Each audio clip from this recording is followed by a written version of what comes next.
But what is the most important for this baseball player when he is getting ready to bat?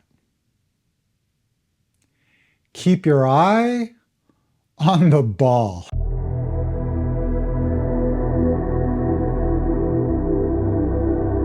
Hello everybody, it's Jason, and I'm here answering your questions about Zen, meditation, your practice life, any kind of question. Today's question is about meditation techniques. Now, there are many kinds of meditation techniques, but sometimes I think we forget what is the most important in meditation. Let me read this question. My main practice during sitting meditation was feeling the breath, but in daily life I find it very difficult. When I was doing a mantra, it was more spontaneous, and I felt that sometimes I was asking myself, who is doing the mantra? So for the past few months, I have been trying to combine the two, but honestly, I am asking for advice. Should I continue using a mantra? And when sitting, maybe also listen to the breath and body? This is a question I hear quite often, and I think sometimes, like I mentioned earlier, we're missing the point. You know, if you look at a baseball player and they're going up to bat. Now, there are many things important for this baseball player. You probably need to have comfortable clothes, good shoes for grip, a helmet to protect your head and perhaps block the sun from shining in your eyes. You're going to need a good bat and also probably very good gloves so your hands don't slip when you're holding the bat. But what is the most important for this baseball player when he is getting ready to bat? Keep your eye on the ball. All the different kinds of meditation techniques are really pointing to the same thing, and that is truth of this moment and how we are not separate from this moment. I remember my first 3-month retreat that I did in Korea. I was doing a very long mantra, and I wasn't sure how long should I do it. Should I do it just for sitting meditation? Should I do it during walking? Should I do it during the breaks? So in my interview with the teacher, I asked him, how long should I do this mantra? And he told me 24 hours a day. And I said, oh, okay, I'm going to try it. So during the retreat, I would always try to do this mantra. And there was this one time where I was shaving my head. Now, I wasn't a monk at this time, but this retreat was very unique. There was only 20 people at this retreat, and there was no coming and going. So the same 20 people were sitting this 3-month retreat. And not only that, everybody on the retreat, including the lay people, including the women and men, had to shave their head. So I didn't have much experience in doing this. So I remember when I was shaving my head, I was being very careful. And what I realized when I was doing this, I was just shaving, and I realized there was no mantra at that time. So I thought, oh, I think I'm supposed to be doing the mantra when I'm shaving my head. So already creating a disconnection from the moment. So in my next interview, I told the teacher that I'm trying to do this mantra 24 hours a day, like you said. But I noticed when I was shaving my head, I wasn't doing the mantra. And the teacher said, yes, that is correct. Some meditation practices include just following your breath, maybe doing a mantra or a phrase or a prayer. You can count your breath.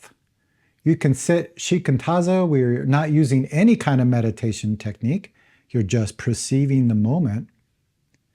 But the most important is what is happening right now. What is my job in this moment? So during the sitting meditation, we're just sitting, just seeing, just listening, just breathing. And we use meditation techniques to keep us anchored in this moment. Because many of us have a strong mind habit. Sometimes we say we have a strong mind karma, so strong karma. So many thoughts, many feelings pulling us around, taking us out of this moment. So these meditation techniques keep us anchored so that we can see, so that we can hear. We can just perceive everything as it is. I often see people who are new to meditation, but also those who are experienced, getting caught up in the meditation technique. Going back to the baseball player. If the baseball player is too focused on his hat or his shoes or his bat, right, they'll probably won't be able to hit the ball. So it's the same way if we're too focused on the meditation technique, wondering if we're doing it right or wrong, or should I do this one or that one, then we miss the moment.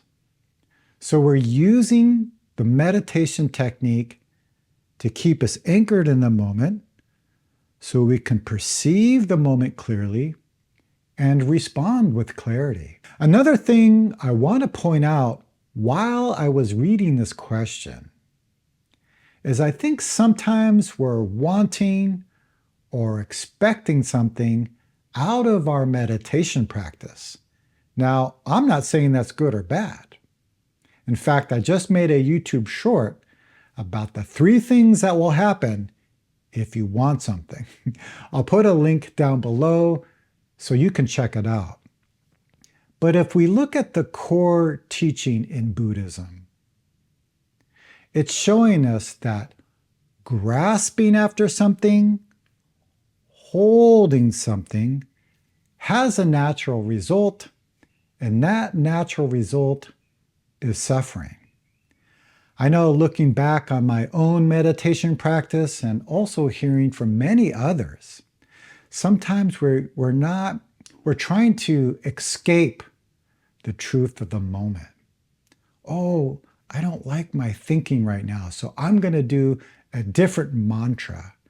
Or, ooh, these feelings, I don't want to have these feelings, so I'm going to try a different meditation practice.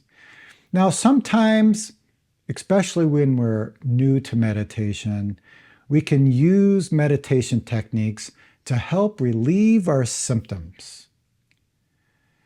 But I've mentioned this in previous videos. Eventually, we got to get to the source of our suffering. I made a video called the 5 Essential Meditation Tips, and I really take a deeper dive into all of this.